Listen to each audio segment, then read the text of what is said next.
Bismillahirrahmanirrahim. Assalamualaikum warahmatullahi wabarakatuh. Perkenalkan, nama saya Khairunisa. Saya dari kelompok 4. Di sini saya akan menjawab pertanyaan-pertanyaan dari teman-teman kemarin yang sudah disampaikan lewat WA group. Baik, akan saya mulai menjawab pertanyaan yang pertama, yaitu dari Fatur Novan Rahmatullah. Pertanyaannya, bagaimana tanggapan teman-teman pemakalah kelompok 4 mengenai permasalahan keluarga-keluarga di zaman sekarang ini yang terpecah belah, karena sudah tidak dapat dipungkiri bahwa tidak sedikit keluarga-keluarga yang rumah tangganya berakhir dengan bercerai. Menurut pandangan pemakalah, bagaimana terkait hal tersebut? Bagaimana pemakalah memberikan solusi atas hal tersebut berdasar tuntunan Nabi yang sudah dipaparkan dalam makalah. Baik, memang di setiap rumah tangga itu pasti ada masalah. Manusia pun semuanya pasti ada masalah. Seperti yang kita ketahui saat ini, di kalangan artis juga banyak yang melakukan perceraian di tahun ini. Mungkin itu karena masalah KDRT ataupun perselingkuhan dan lain sebagainya. Namun hal ini sangat disayangkan jika harus terjadi perceraian. Allah Subhanahu wa taala menyarankan agar suami tidak menjatuhkan kata talak pada istrinya walaupun ada perasaan tidak suka. Meskipun perceraian tidak diharamkan, namun hal ini sangat tidak disukai oleh Allah Subhanahu wa taala. Maka dari itu, jika konflik dalam rumah tangga tidak dapat diselesaikan dan justru itu menimbulkan kesengsaraan, tentu dalam situasi ini boleh melakukan perceraian, karena mungkin menurut mereka rumah tangganya sudah tidak bisa dipertahankan lagi. Itu boleh melakukan perceraian. Seperti halnya rumah tangga Nabi Muhammad itu sama dengan rumah tangga manusia lainnya, pasti memiliki masalah. Namun setiap individu itu pasti mempunyai caranya masing-masing. Tapi sudah seharusnya kita sebagai umat Nabi mencontoh perilaku Nabi bagaimana dalam menyelesaikan masalah rumah tangganya agar tidak sampai ke perceraian. Nabi Muhammad SAW selalu menghadapinya dengan kesabaran. Beliau selalu menghargai dan memuliakan istrinya.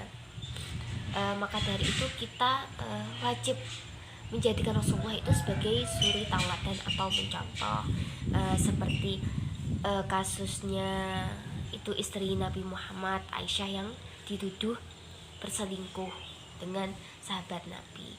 Tapi Nabi Muhammad di situ tidak melakukan kekerasan atau tidak marah-marah. Beliau senantiasa berdoa kepada Allah, minta petunjuk kepada Allah.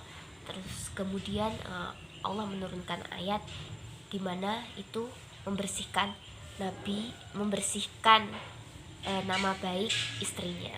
Jadi permasalahan itu selesai dan tidak berlanjut dalam perceraian. Menurut kami dari kelompok 4, solusinya agar terhindar dari perceraian yaitu seperti contoh Nabi, menyelesaikannya dengan kesabaran, terus kemudian saling menghargai satu sama lain, tidak egois, jangan mengedepankan ego masing-masing, karena hal inilah yang memicu perselisihan dan akhirnya sampai pada perceraian. Terus mengurangi berburuk sangka dan pikiran negatif terhadap pasangan. Maka dari itu, tumbuhkanlah saling percaya terhadap sesama pasangan. Kemudian pertanyaan dari Mbak Rizda Alfi Fajhana.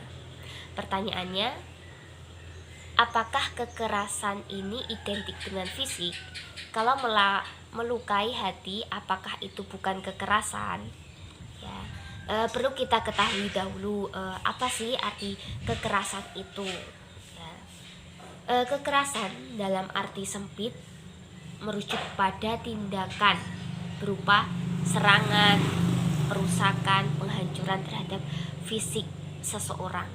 Ya, berarti di sini sangat jelas ya bahwa kekerasan itu merujuk pada tindakan fisik gitu. Namun di dalam kekerasan itu jenis-jenisnya ada 4 kalau nggak salah ya. Salah satunya itu tentang kekerasan psikis atau emosional. Nah, di sini kekerasannya bersifat tersembunyi seperti ancaman, hinaan, atau cemooh. Jadi dari pertanyaan Mbak Rizda tadi, apakah kekerasan ini identik dengan fisik? Ya, kalau kita lihat memang kekerasan itu memang identik dengan fisik. Namun kalau tentang melukai hati itu juga kekerasan tapi yang bentuk tersembunyi. Namun kebanyakan kekerasan itu identik dengan fisik. Itu jawabannya dari Mbak Rizda. Kemudian pertanyaan dari Mbak Umi Salamah. Ada seseorang yang mengatakan bahwa sebaik-baik perempuan adalah yang bekerja di rumah. Bagaimana pandangan menurut pemakalah? Apakah hal tersebut tidak melanggar hak perempuan untuk bekerja di luar? Ya, baik, saya akan mengutip dalam kitab Al-Mawsu'at Al-Fiqhiyah Al-Qawaidiyah. Di sana dituliskan bahwa tugas utama seorang istri adalah mengurus rumah tangga sekaligus mendidik anak-anaknya. Rasulullah SAW juga mengatakan dalam hadisnya, perempuan itu mengatur dan bertanggung jawab atas urusan suaminya. Hal ini berarti perempuan tidak dituntut untuk secara penuh memenuhi kehidupannya, karena hal tersebut kewajibannya adalah suaminya. Islam memang membolehkan seorang muslimah itu untuk bekerja, namun dengan ketentuan tertentu. Ketika seorang perempuan sudah menjadi istri seseorang, maka tentunya tugasnya sudah berbeda ketika dia masih lajang, masih belum punya suami. Muslimah yang telah menikah itu boleh bekerja asalkan mendapatkan izin dari suaminya. Bagi yang belum menikah, tentunya mereka ketika ingin bekerja minta izin kepada orang tuanya. Maka dari itu hal ini tidak melanggar hak perempuan, karena perempuan itu sudah menjadi istri seorang laki-laki, di mana dia sudah dinafkahi, sudah ditanggung-jawabi oleh suaminya, dan tugas suaminya adalah membutuhi kebutuhannya. Jadi kalau suami tidak memberikan izin kepada istrinya untuk bekerja, maka itu wajib dilaksanakan bagi seorang istri, dan itu tidak bisa disebut dengan melanggar hak begitu, karena kodratnya istri kan sudah dijelaskan sama Rasulullah bahwa tugasnya itu di rumah dan yang bekerja biar suaminya. Tetapi kalau suaminya nanti memberikan izin, maka istri boleh bekerja di luar begitu. Jadi hal itu tidak melanggar hak perempuan ya. Baik, selanjutnya pertanyaan dari Mbak Asa Ade Mulyana. Rasul mencontohkan untuk berbuat baik terhadap wanita, dan wanita juga sama dalam periwayatan, tidak ada perbedaan hak. Lalu kenapa saksi ataupun waris dibedakan? Wanita mendapat separuh daripada laki-laki, dan dalam perceraian pun talak dijatuhkan apabila diucapkan oleh pihak laki-laki. Apa yang menyebabkan demikian? Baik, setiap hukum Islam yang sudah dibuat oleh para ulama tentunya memiliki hikmahnya, dan hal itu juga sudah merujuk pada Al-Quran dan hadis ya. Mengapa masalah hak waris wanita mendapat separuh daripada laki-laki? Mungkin sudah banyak yang tahu kalau laki-laki itu nantinya dia akan menjadi kepala keluarga dan bertanggung jawab atas keluarganya. Dia yang mempunyai tanggung jawab masalah perekonomian. Sedangkan perempuan nanti pada akhirnya ketika berkeluarga dia sudah mempunyai suami, dan suami yang akan bertanggung jawab terhadap istri. Maka dari itu seorang laki-laki akan mendapatkan harta yang lebih banyak, karena yaitu laki-laki mempunyai tanggung jawab perekonomian, sedangkan perempuan sudah ditanggung jawabi oleh suaminya. Jadi hak warisnya 2 kali lipat dari lebih banyak laki-laki daripada perempuan. Kemudian masalah talak ya, ada beberapa pendapat secara psikologis itu bahwa laki-laki memiliki daya pikir yang mampu secara logis dibanding perempuan. Mereka laki-laki masih memikirkan konsekuensi yang akan diputuskan. Artinya laki-laki itu lebih berpikir memakai logika, berpikir panjang untuk memutuskan sesuatu. Walaupun ada sebagian wanita yang bisa seperti itu, tetapi itu sangat sedikit gitu. Selain itu, laki-laki sebagai pelindung dan pemimpin bagi keluarganya, status pemimpin yang diemban membuat laki-laki itu berpikir jauh ke depan ketika sedang terjadi konflik dalam rumah tangganya, sehingga akan berpikir berulang-ulang kali untuk mentalak istrinya, dan dimungkinkan perceraian itu tidak terjadi karena laki-laki memilih untuk mempertahankan. Dan hal ini juga karena perempuan itu lebih mengedepankan perasaannya. Jadi ditakutkan nanti seorang wanita itu tidak berpikir panjang terlebih dahulu. Tapi sebenarnya perempuan itu ada haknya. Kalau laki-laki itu bisa mentalak, kalau seorang perempuan itu memiliki khulu, jadi dia juga bisa memutuskan untuk perceraian, tapi ketika mungkin sang suami tidak memberi nafkah seperti itu. Jadi perempuan itu juga memiliki hak khulu gitu. Jadi tidak sepenuhnya laki-laki harus yang mentalak seperti itu.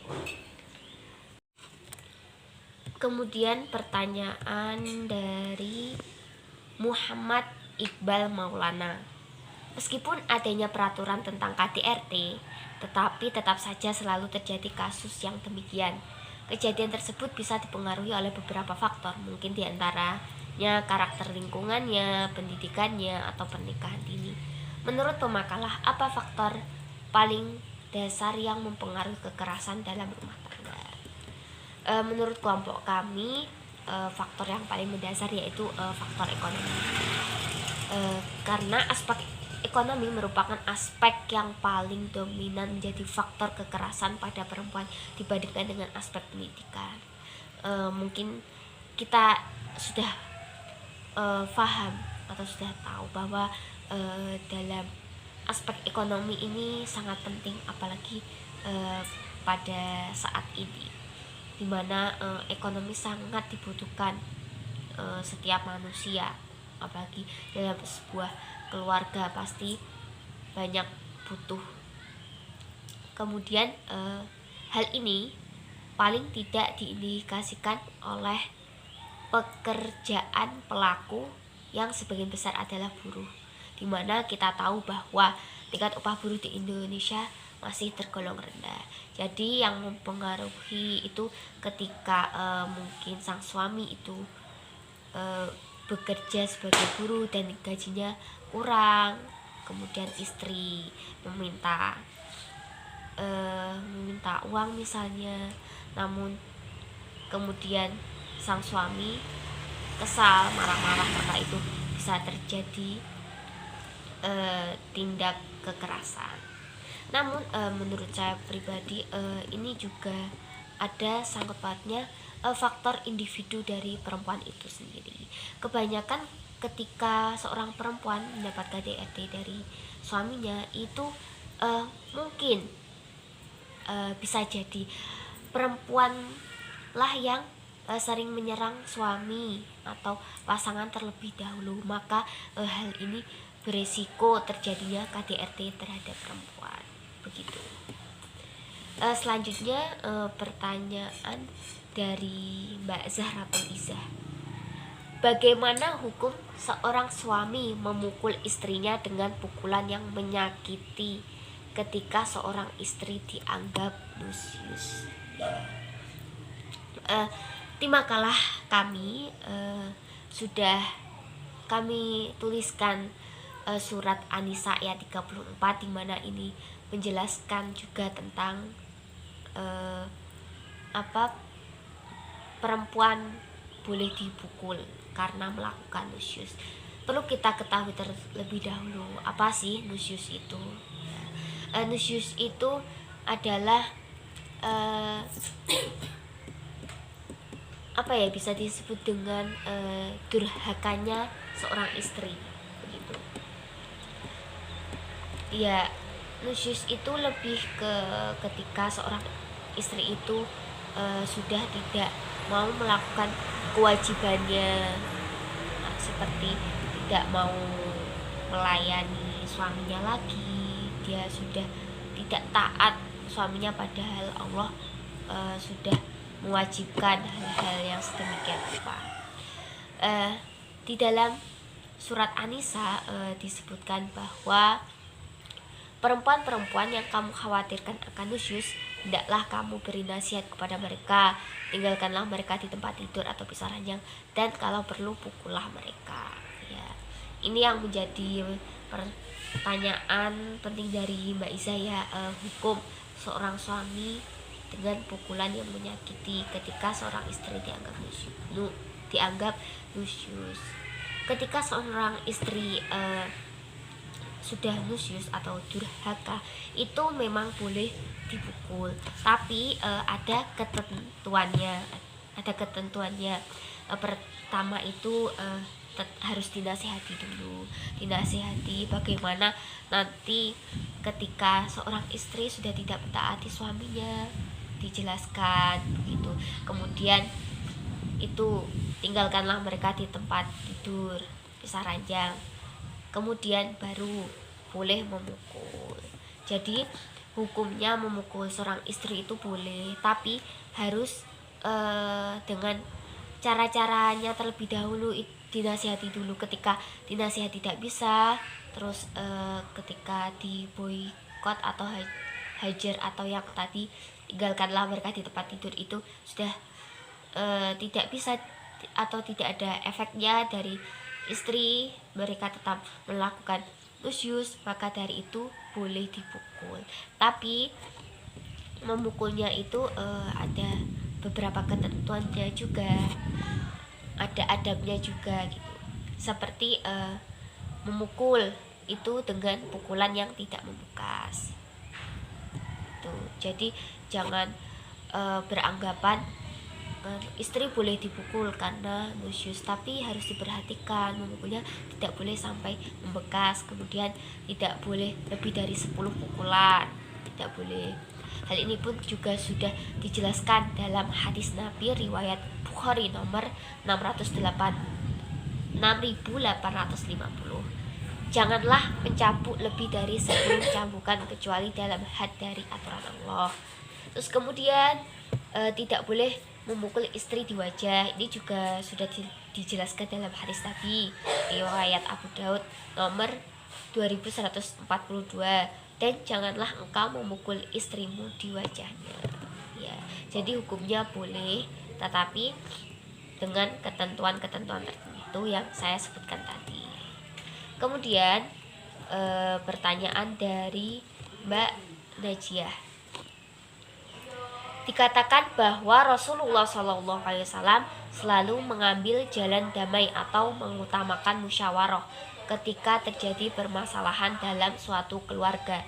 Meski dalam perkara tertentu diperbolehkan menggunakan kekerasan.